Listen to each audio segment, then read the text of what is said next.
Hi there, I'm Joey. I'm Jacob. And we are watching Star Trek for the first time. Last time, Khan! Kind of, sort of, yeah. He was. We met Khan, the dictator from the 1990s, apparently. Crazy. It was Khan, dictator, 1992, 1986. But it was a good time. It was a great episode.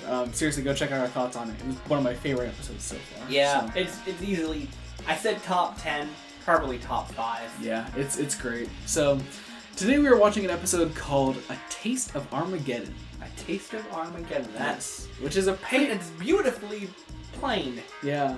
Not much more to say on that. It's a cool little title. I don't know what I'm in for. I guess we'll find out. Indeed. We're about to get into post-episode thoughts in a minute. Be sure to join us then. We're about to watch A Taste of Armageddon.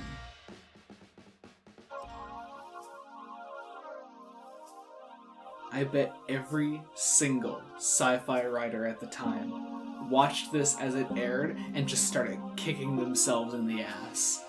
Just pissed that they had not thought of this concept sooner. I'm totally with you. Like not even that like it's the best episode so far. No. But it's one of the very best sci-fi concepts I've ever seen in anything. Like you put it this way, as a concept, 10 out of 10. Yeah, 10 out of 10 concept. Like this would be like if you were just pitching Star Trek episodes to me, I'd want like this would be top of the list. Mm-hmm. You know? You're like, oh, this idea. Oh, what was that one? What was that one? Yeah. So the concept that I am so utterly in love with is the idea of a war fought strictly through computers. So both peoples exist. It's a war between two planets. Where no, like, destruction of, like, cities, countries. Mm-hmm. They basically play Battleship. Yeah, they play Battleship. I said it during the episode, I was like, it's chess, but you have you have people around you representing every single piece on the board. And when one of those pieces was taken out, you had to actually murder that person. Right, let's say your girlfriend was the queen, or your wife. Yeah, and your queen died, and you had to kill your girlfriend because that girl was represented by the queen piece. That's what this is. And they just have to willingly do it. And the goal of this is to continue to preserve each planet's culture so that nothing is destroyed by it. Yeah, and what they're doing, and what this episode is saying, Mr. William When Did Sci-Fi Become Political Shatner, in lines that you deliver, what this episode is saying is that these two planets do not want to face the harsh realities of war, and they're fine accepting the casualties, they're fine looking at the numbers and the people that die while not facing the horrors of it themselves. And it's made all the better simply by the fact that it's not the other side watching the people die, it's people watching their friends and loved ones die. Yeah. But they are so emotionally detached because they said they've been doing this for 500 years. That is just the way things are, and they are fine with it. They have actual weapons, they have ways to fight war, but they are not willing to do it. Yet they are willing to engage in war. It is these fucking people that are totally okay with wars being fought over in third world countries as long as it is not affecting them. They are fine looking at the numbers of these wars. They are fine looking at the amount of people that die on a regular basis as long as they do not have to be part of it themselves. And oh my fucking god, what an episode! Yeah. Like, it is. What? And I am mad. I don't write sci-fi. Nor do I. But I want this concept to be mine. I'm so mad that someone else has claimed to this idea. Oh my god. Okay, so like actually about the episode. In the episode, so there's this guy, Ambassador Fox. Ambassador Fox. He's worst asshole in the episode. I hate this guy. It. So they're willing to go straight past this planet, but he's like, no, you have to land on the planet. They're advising us to not go down there. Let's not do that. So Fox is like, no, you have to go down there. We're going to make peace with this planet. So Kirk, Spock, and a couple others there. There's a new yeoman here, actually. She's been here for a few episodes, so I wanted to write down her name. Tamura. Yeoman Tamura, yeah. I She's been here for a few episodes. She was the one that I think testified back in court martial. Yes. That's the earliest I can recall seeing her. Yeah. I guess is she the Janice replacement, I guess? Yes. She's cool. I still don't know what a yeoman does. Yeah. Anyway, so they go down to the planet, and as they explain this concept, I wish we were recording our reactions at certain times. Like, as this concept, as Anon 7 was explaining this idea of this war fought through computers, I was like, wow, that's crazy. It's a simulated war. And then he was like, I told you not to come here. You see, the Enterprise was in our space. It was destroyed in our war. You all have to be disintegrated. No. The landing crew's fine. It's everyone on the ship. Yes. Well, yeah. Yeah, and it's just like, I'm in love with that. I'm in love with that idea. It's totally bananas as a concept, because you see the moment it registers what's happened, then that the ship's involved. Yeah. And I made a joke at one point. Everyone loves joking about red shirts dying, but this is an episode where we literally kill every single red shirt in existence. So that's fun. But oh my god, like I'm absolutely in love with this. Also, Scotty becomes like the temporary captain of the ship while Kirk and Spock are away, and I just love him in that role.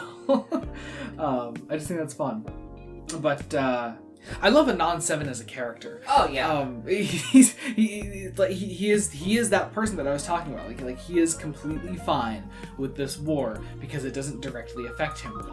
Well, I mean, it does in the way we've already agreed that he's so terrified of this actual war coming to him.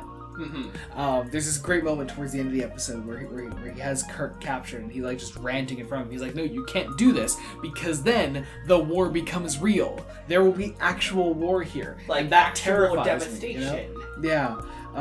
Oh, it's so cool. So cool. I had 2 different theories on how this episode could end, and neither of them panned out. Yes.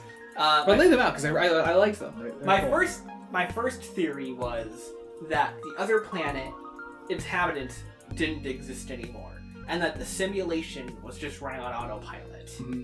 I had a sort of almost similar idea, I guess, which I did mention to you, that I was worried that this episode was gonna like pull a fast one on us. Yeah. And that the disintegrator wasn't actually a disintegrator and they were going to transport them, but no, they did not pull their punches. And then those people we saw walk into a disintegration pod, dead. They're just gone. But my first theory was that the other planet no longer existed, if you will, like it's no longer had people to kill. Mm-hmm. But that didn't seem to pan out because they talked to them or something. Yeah. And then my second theory was at the end of the episode, they're resolving the plot, and Kirk tells Spock, go in the computer room. And I was like, oh, I think I know what they're gonna do. Kirk is going to make the planet in the simulation explode. Mm-hmm. He's gonna kill everybody on the simulated planet. Mm-hmm. And there's no way they would all agree to die. Yeah. Or maybe they might. Maybe they're just that crazy. Unless they destroyed the disintegration machines as well. But anyway, I quoted a couple lines in this episode that I actually really liked. The first of which, and probably my favorite of all of these, is after there's a scene where Kirk fights Anon 7 and he gets these 2 guards to back him up, and the guards knock out Kirk, and they're like, and Anon 7 says, is he dead? And they're like, no. And Anon 7 says, it's a shame. A man like that would have preferred to die fighting. Yeah. And I love that line. It's a great line. Again, just because he sees himself as completely different from Kirk. Kirk engages in acts of violence. We do not. We're fighting a bloody war. We're killing probably hundreds of people a day, but we're not actually engaging in the violence. What was the number that Kirk gave at the end of the episode? 33 million a year for 500 years? Jesus. Next line I have up here is just a fun little line from Spock. When he takes out the guy at the disintegration machine, and he's like going in with the rest of the red shirts from the crew. He says he asked what he's doing. He goes practicing a peculiar kind of diplomacy, which I thought was just a fun little line.